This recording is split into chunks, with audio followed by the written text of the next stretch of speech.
بەڵێ سڵاو لە ئێوە و لە بینەرانی بەڕێزیش بێتن من زانیاریەکانی ئیدارەی سۆران بە ئاگاداریەکی کۆمیسیۆن دەست پێ یەکەم دیارە کۆمیسیۆنی باڵای سەربەخۆی هەڵبژارنەکان لە سۆران ئاگاداری هاوڵاتیان ئەکاتەوە کە ژمارەی زۆر لە کارتی دەنگدان هێشتا ماون هاوڵاتیان وەریان نەگرتوێتەوە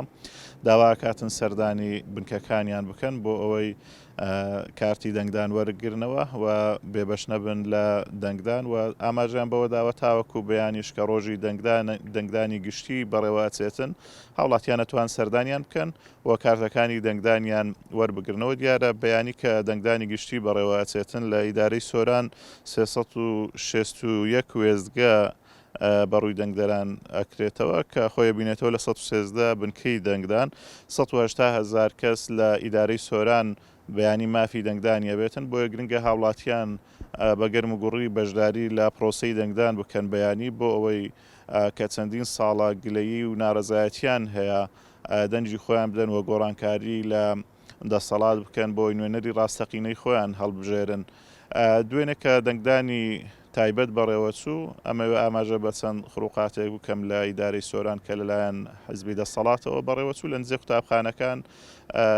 خێمەیان هەڵدا بوو کە ئەو هێزەمنیانی دەنجیانەدا لەوێ سەرژمێریانەکردن و ناویان نووسین چێ دەنجیداوە یاخود چێ دەنجینێداوە دواتر دەیانهێنان بۆ دەنگدان و لە نزیک بنکەکانیش کارتی دەنگدان لەو شوێنانە بڵاوە کرایەوە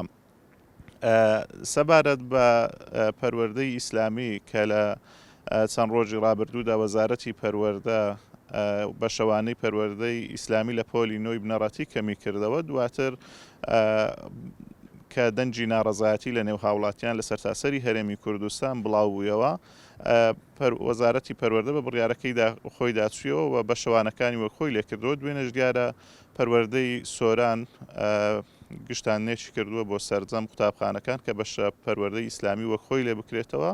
کە بەشەوانەی پەروەردەی ئیسلامیان کەم کردو من لەسەر ئەو بابەتە لەگەڵ بەڕێز دکتۆر ئەحمەد سۆفی زانا و بانکخوازی دیاری ئیسلامی لە شاری سۆران قسەکەم دکتۆر سڵاوتان لێ بێتن بۆ هەمیشە دەسەڵات کار لەسەر ئەوە ئەکاتن کە پەروەردەی ئیسلامی لە ناوەندەکانی خوێندن کەم بکاتەوە کە خۆی کەمیان کردوێتەوە بەڵام هەر وای لێ ئەکەن کە بەرەو نەمان بچێت الحمد لله رب العالمين والصلاة والسلام على نبينا محمد وآله وصحبه أجمعين براستي أما بقمانة والتماشي همود صلاتي علمانية أكين وروج بروج أجنداي خلشي تطبيق دكان وهروها هل خودي خوش أننا أخوان وردا كومالك خلق بيجي اشتوا ك پەروەردەی 35 ساڵەی 33 ساڵیان 35 ساڵی ئەو دەسەڵاتەن کە دەسەڵاتێکی ئەلمانی گەندەڵی بێدینی خراپە کە ڕۆژ بە ڕۆژ خەڵکی دەنێرنە ئەوروپای لە بۆ حتا مامۆستانی ئاینی دەنێرنە ئەوروپای دەنێرنە ئەمریکای لە بۆ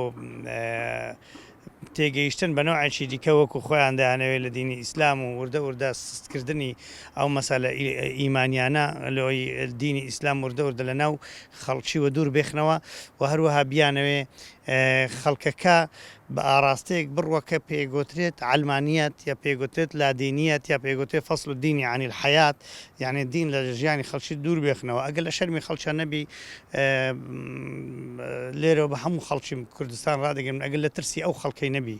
لە ترسی ئەحزابی ئیسلامی نەبی لە ترسی هەندێک مامۆستای بوێر نەبی خوا عالم الغیبە یەک دین یەک کتێب بەناوی پەروەردەی ئیسلامی لە ناو منهەجی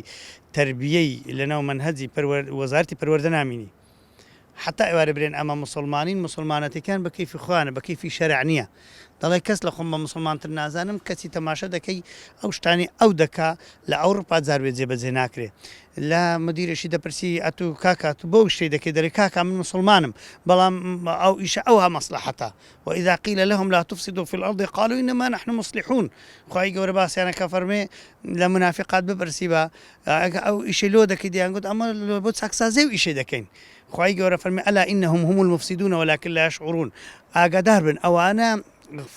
گەندەڵی دەکەن ئەوانە تێک دەرن ئەوانە خراپی دەکەن ئەوانە وێرانی دەکەن بەس ئەوانە شعور بەخوا ناکەن حەز بخوان ناکەن جا بەڕاستی کارەساتێکی زۆر گەورەیە ڕۆژ بەڕۆژ ئەو خەڵکێ بەرە ئەو شتان دەبن و ئەگەر مووقف و ئەگەر هات و هەڵوێستی ئەو خەڵکە مسلمانەی نەبا ئەو حیزبە ئیسلامی نەبا بە تایبەتی کۆمەڵ و هەروەها یەکگرتووی ئیسلامی کۆمەڵ ئیسلامی یەکگرتووی ئیسلامی ئەگە ئەوان نەبانە خوا عالیمە نەک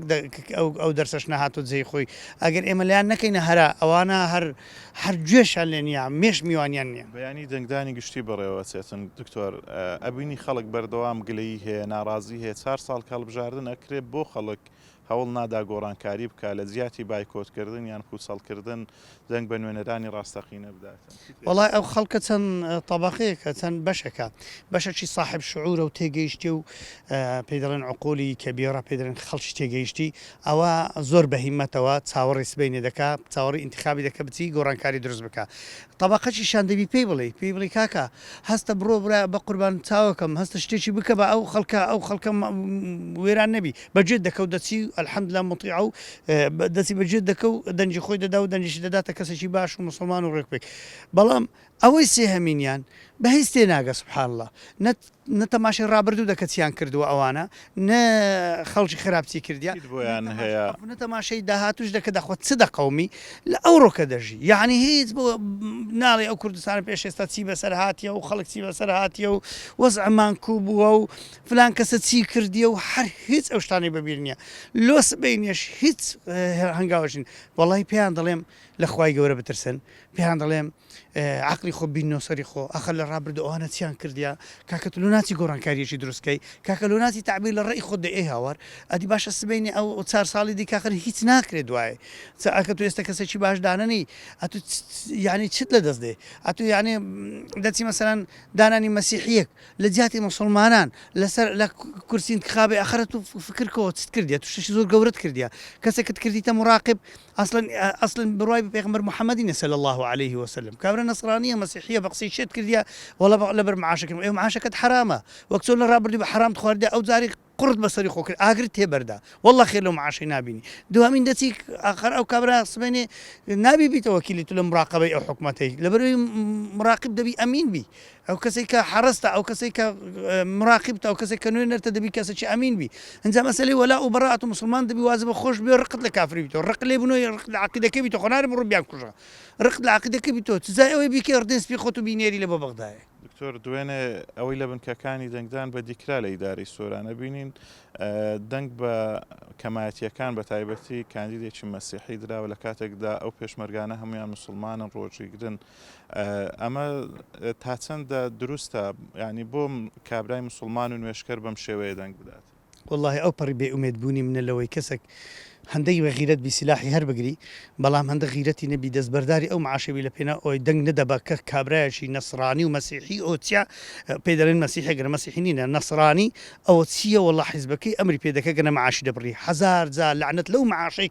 کە ئینسانی تووشی جەهەنەمێ بکە هەزار جا قوربە و معاشەی وەربی ئەوەی کەسێک بمهینی بمەتە سەر سندوق دەنگ بدەمە کابرایەکی بێدین و باوەڕ بە پێغەمبەر نەبوو صلی الله علیه وسلم بیکە نوێنەری خۆ لە بەغدایە ئەوە چییە وەڵڵا دەخوا ئەمن معاشی وەردەگریانە والله وبالله وتالله ئەگەر لەبەر هەندێک لە برسان بمری ئەوە هەزوئەت و مردووی خۆت کوشت و مارومداری خۆشت کوشت و ماڵی خۆشت حرام کردو ماڵی خۆشت وێران کردووە ئەوە زۆر شتێکی گەورەت کردو دەبی تۆ بکەن و دەرحال بگەڕن لای خوای گەورە زارش کە وەسیەت بکەن لە پێناو ماڵی دنیا شتێکی وا نەکەن واروە ئەوانیان خۆش نەوێ واروە بیان ناسن ئەی هەروە هاتە کەنجی ئەوانە ناناسن زۆر سپاس دکتۆر بۆ وتەکان بەڵێ منەگەڕێمەوە لای ئێوە ئەمە زانیاریەکانی داری سۆران بوون